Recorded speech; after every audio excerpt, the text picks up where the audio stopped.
Shalom teman-teman JC, kembali lagi di Ibadah Online JC edisi bulan yang baru di bulan Juni 2025. Tidak terasa teman-teman, tahun ini sudah berjalan setengah tahun dan kita akan mendengarkan firman Tuhan kembali hari ini. Dan pastinya ada tema yang baru, tapi sebelum kita mendengarkan tema kita hari ini, kita bersatu dalam doa dulu yuk teman-teman. Tuhan, terima kasih buat hari ini, kami masih diberikan kesempatan satu hari lagi untuk mendengarkan firman Tuhan dan beribadah. Tuhan, kami tahu kami ada sebagaimana kami ada, itu semuanya sesuai dengan kehendak-Mu. Ampuni segala dosa dan pelanggaran kami, agar kami dapat menerima firman-Mu Tuhan dengan luar biasa. Berkati hati dan pikiran kami, supaya kami dapat mengerti Tuhan segala sesuatu firman yang akan disampaikan kepada kami. Kau berkati juga hamba-Mu, sembunyikan hamba-Mu di balik salib-Mu. Biarlah semua perkataan dari lidah bibir hamba-Mu itu memuliakan nama-Mu. Firman itu tumbuh subur di hati yang tepat Tuhan. Biarlah kami mau berubah, kami mau belajar. Terima kasih Tuhan, kami serahkan waktu kami selanjutnya ke dalam tangan-Mu. Hanya di dalam nama Tuhan Yesus kami berdoa dan mengucap syukur. Haleluya, amin. Sekali lagi kami ucapkan shalom teman-teman, shalom.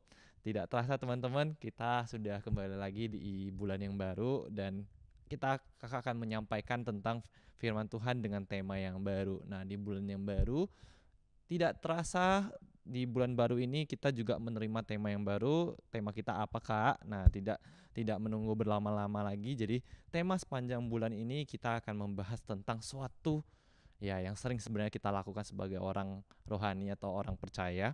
Dan menurut kakak ini sangat penting sekali dalam kehidupan kita. Tidak lain dan tidak bukan adalah doa. Jadi tema kita adalah doa adalah anugerah Allah, ya kan? Atau prayer is the grace of God. Nah, jadi sepanjang bulan ini dimanapun kamu beribadah, kamu akan menerima firman tentang doa. Nah, jadi betapa pentingnya doa dalam kehidupan kita, kehidupan orang percaya. Maka kita bulan ini kita mau belajar tentang hal tersebut. Nah, di minggu pertama kita mendapatkan tema dari JC, yaitu The Prayer Starter Pack. Nah, jadi starter pack-nya doa. Nah, jadi sebelum kita bahas jauh ke depan, minggu 2, 3, 4, dan 5, di bulan ini ada 5 minggu, kita akan membahas suatu tema yang basic dulu atau pendahuluan, yaitu The Prayer Starter Pack. Nah, jadi hari ini kita mau belajar tentang apa sih alasan dari kita berdoa, gimana sih caranya kita sebenarnya harusnya berdoa, dan apa sih hasil atau outcome dari kita berdoa. Nah, tapi sebelum kita bahas lebih dalam, sebelum kita bahas tentang poin-poin itu, nah kakak mau mendahului dulu dengan pendahuluan bahwa kalian tahu nggak sih bahwa DNA gereja kita itu ada spesifik loh teman-teman. DNA itu adalah visi gereja. Gereja kita itu dibangun dan melakukan semuanya itu atas dasar satu visi, yaitu visi gereja kita adalah pemulihan Pondok Daud, atau yang artinya itu segala sesuatunya visi dari gereja ini adalah memulihkan Pondok Daud yang telah rusak melalui doa, pujian, dan penyembahan. Nah, mungkin yang sering kamu dengar adalah mungkin pujian dan penyembahan, karena kamu ikut ibadah, pasti di suatu ibadah dimanapun ada yang namanya pujian dan penyembahan. Ada yang kita nyanyi, kita lompat-lompat bersorak memuji nama Tuhan, ada juga kita menyembah di dalam roh dan kebenaran. Tapi tidak kalah pentingnya yaitu unsur yang ini, yaitu doa. Karena doa ini itu tidak dapat dipisahkan kalau misalnya kita menceritakan tentang pemulihan Pondok Daud, dan itu adalah DNA atau visi gereja kita. Jadi kita harus bergerak, berjalan sesuai dengan visi yang telah diberikan gereja kepada kita, yaitu doa dan pujian dan penyembahan untuk memulihkan Pondok Daud pastinya. Nah, jadi setelah kalian tahu bahwa visi gereja kita atau DNA gereja kita itu apa, baru kita bisa masuk ke tema hari ini. Karena kamu akan bertanya pasti, emang Kak, kenapa doa itu penting ya Kak ya? Bukannya itu doa itu hanya ya sehari-hari kita lakukan di rumah, tapi kenapa juga di gereja harus bahas doa? Nah, itu kamu tahu bahwa DNA dari gereja kita adalah doa, pujian, dan penyembahan. Jadi teman-teman, hari ini kita akan bahas poin-poin kenapa sih doa itu penting. Dan pertama, kakak mau menjelaskan kepada teman-teman, kita harus mengerti dulu alasan mengapa kita harus berdoa. Nah, kalau misal kakak bisa kasih poin yang pertama, kenapa sih alasan kita harus berdoa? Pertama sekali karena sesuai dengan tema bulanan kita, karena doa pun itu adalah anugerah Allah. Nah, jadi anugerah Allah itu kan banyak ya teman-teman, tapi di spesifik bulan ini doa adalah anugerah Allah. Kenapa?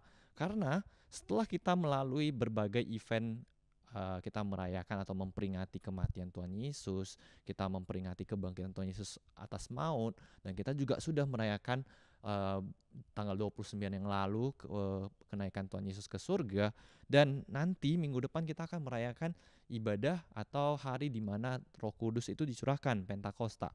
Nah, jadi semua event yang udah kita laluin bersama itu, satu yang kita bisa dapat yaitu karena begitu besar kasih Allah akan kita, Tuhan mengaruniakan anaknya tunggal, dan sekarang kita tidak lagi tinggal di bawah hukum Taurat atau perjanjian lama yang orang harus mempersembahkan hewan sembelihan untuk beribadah kepada Tuhan. Kita sekarang bisa loh mempunyai imam besar agung yang bernama Yesus Kristus, dan itu adalah kasih karunia terbesar yang Tuhan berikan kepada kita.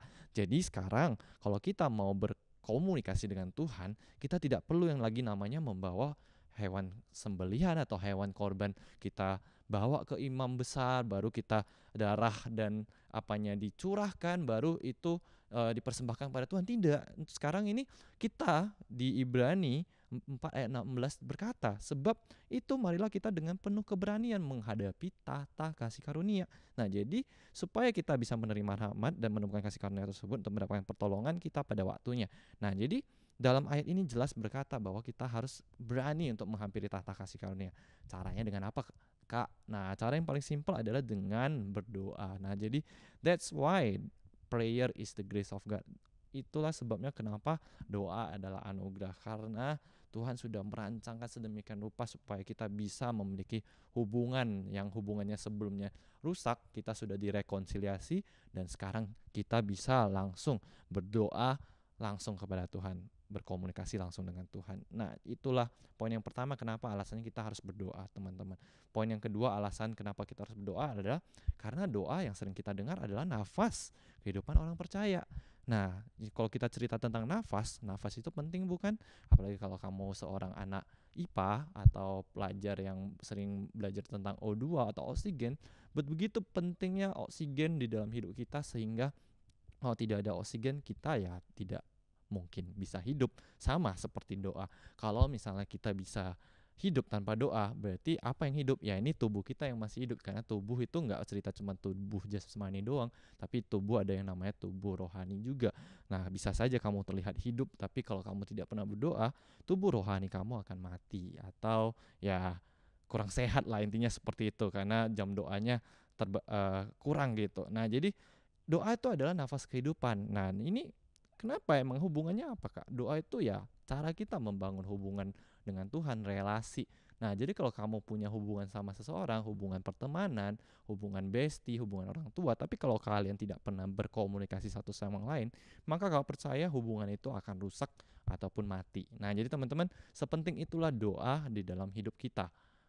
Nah, jadi teman-teman, hubungan doa itu adalah nafas kehidupan. Yang ketiga, poinnya adalah karena kita mau meneladani Yesus. Yesus di dunia ini sudah melakukan di masa dia hidup, dia juga melakukan yang namanya kegiatan doa ini, dan dia juga tidak pernah melupakan namanya kegiatan berdoa ini, mengkonek dirinya dengan Bapa. Kalian bisa baca di Markus 1 ayat 35 dan Lukas 6 ayat 12. Nah, itu alasan kenapa kita harus berdoa. Nah, jadi poin yang kedua, kita mau belajar tentang bagaimana seharusnya kita berdoa. Nah, jadi kan prayer starter pack. Kita hari ini belajar bahwa bagaimana sih sebenarnya kita harus berdoa. Mungkin kamu selama ini berdoa karena diajarin sama orang tua, kamu bingung juga gimana prayer guide-nya, gimana cara panduan berdoa. Walaupun ya teman-teman, kita udah baca di Roma 8 ayat 26 sampai 28 tentang tema bulanan ini, bahwa Roh bisa membantu kita dalam kelemahan kita, yaitu sebenarnya kita tidak tahu bagaimana caranya berdoa. Roh itu bisa membantu. Walaupun begitu, ya kita bukannya ya jadinya ayo ya udahlah Kak, aku nggak usah lah yang namanya belajar yang namanya how to pray. Nah, kakak percaya kita sebagai orang percaya juga kita harus belajar bagaimana sih sebenarnya harusnya berdoa. Jadi kalau misalnya kita membantu seseorang, orang tersebut tidak melakukan bagiannya 100% dibantu, kan itu tidak cocok juga teman-teman. Tapi kita harus do our part, teman-teman. Jadi our part itu apa? Kita belajar bagaimana yang harus berdoa. Nah, ini prayer starter pack yang bisa kakak kasih kepada kalian. Ini adalah panduan basic yang harus ada di dalam setiap doa. Nah, jadi yang pertama itu adalah pujian penyembahan.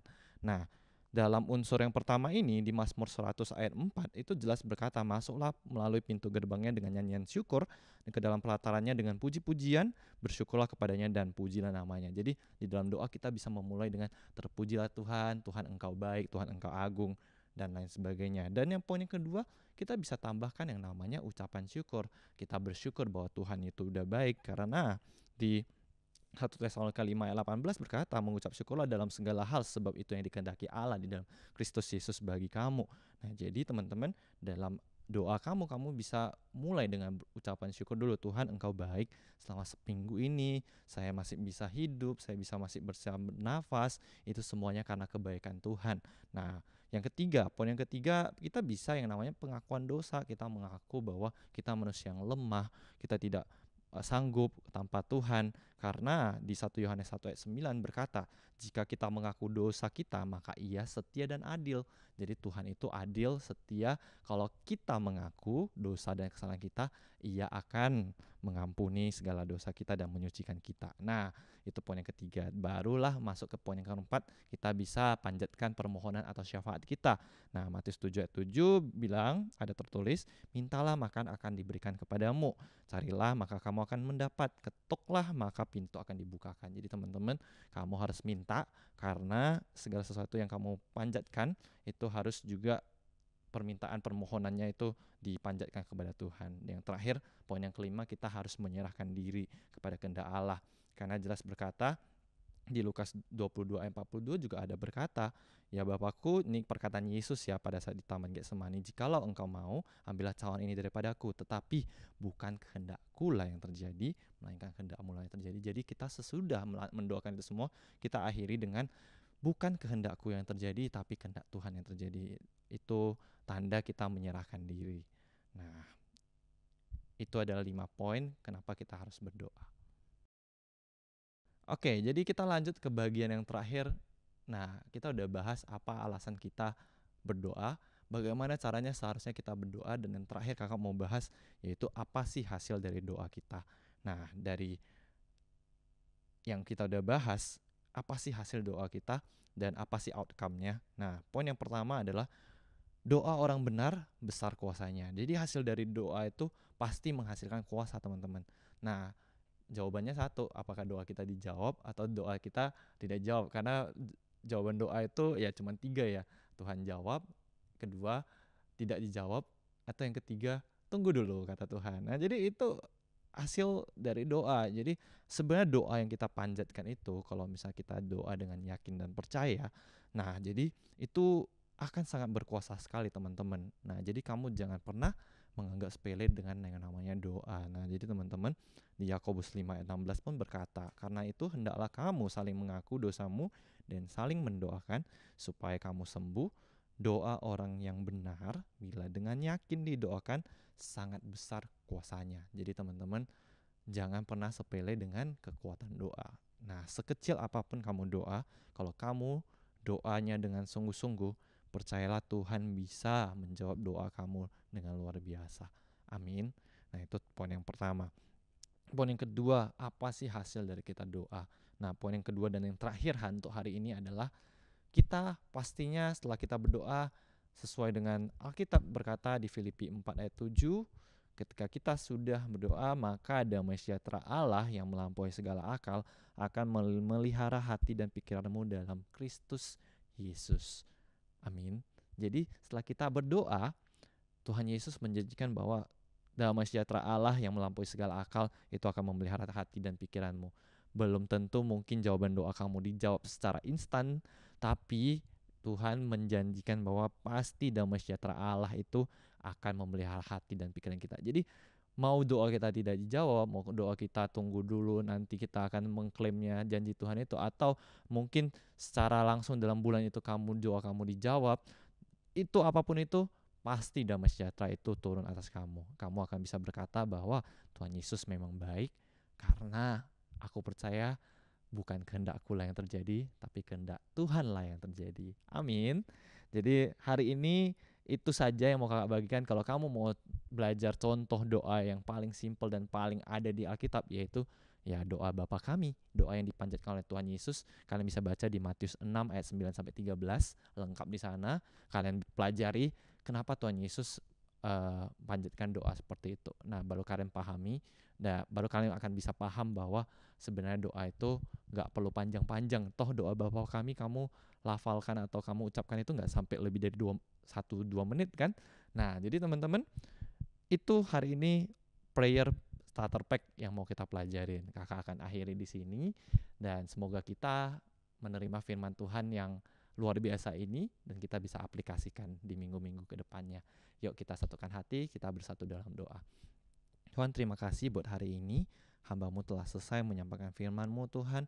Bila hari ini kami belajar suatu hal yang baru, yaitu doa adalah anugerah Allah. Dan hamba-Mu percaya segala sesuatunya sudah kami dengar dengan baik, Tuhan. Biarlah ini semuanya, Tuhan, tidak kembali dengan sia-sia, tapi tumbuh subur dalam hati kami yang paling dalam. Dan kami hamba-Mu percaya setiap daripada kami yang mendengarnya itu semuanya diberkati. Dan kami mampu untuk mengaplikasikan, kami mampu untuk memahami bahwa kenapa sih doa itu penting dalam hidup kami. Kenapa sih alasan kita berdoa? Kenapa sih bagaimana sih caranya kita berdoa dan apa sih hasil dari doa itu? Terima kasih Tuhan, Engkau berkati teman-teman yang telah mendengarkan firman Tuhan dalam studi, dalam kesehatan, dalam keluarga kami Tuhan. Terima kasih Tuhan, kami juga tidak lupa mendoakan buat bangsa dan negara kami. Biarlah ada damai sejahtera bagi bangsa dan pemerintahan kami, kebijakannya Engkau sertai di dalam nama Tuhan Yesus. Kami juga tidak lupa mendoakan buat kota kudusnya Tuhan, Shalom Yerusalem. Shalom Yerusalem, bila damai sejahtera-Mu ada pada tembok-temboknya dan puri-purinya diberkati dengan damai sentosa Allah. Dan diberkatilah orang yang mengasihi Yerusalem dan kami percaya berkat itu turun atas kami juga.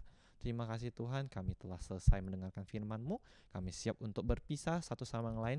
Engkau pertemukan kami kembali 1 minggu ke depan dengan hati yang baru, dengan sukacita yang baru, dan dengan kesehatan yang baru juga. Terima kasih Tuhan, kami siap untuk menerima berkat-Mu. Yuk teman-teman, angkat tanganmu, angkat wajahmu, kita mau terima berkat daripada Tuhan. Terimalah berkat yang terbaik dari Allah Bapa, cinta kasih dari Yesus Kristus, dan persekutuan yang manis dari Roh Kudus yang akan menyertai engkau dari hari ini sampai Maranatha Tuhan datang kali kedua yang telah diberkati. Kita mau sama-sama katakan amin. Berikan tepuk tangannya dulu teman-teman. Sampai jumpa lagi minggu depan teman-teman. Shalom dan Tuhan Yesus memberkati.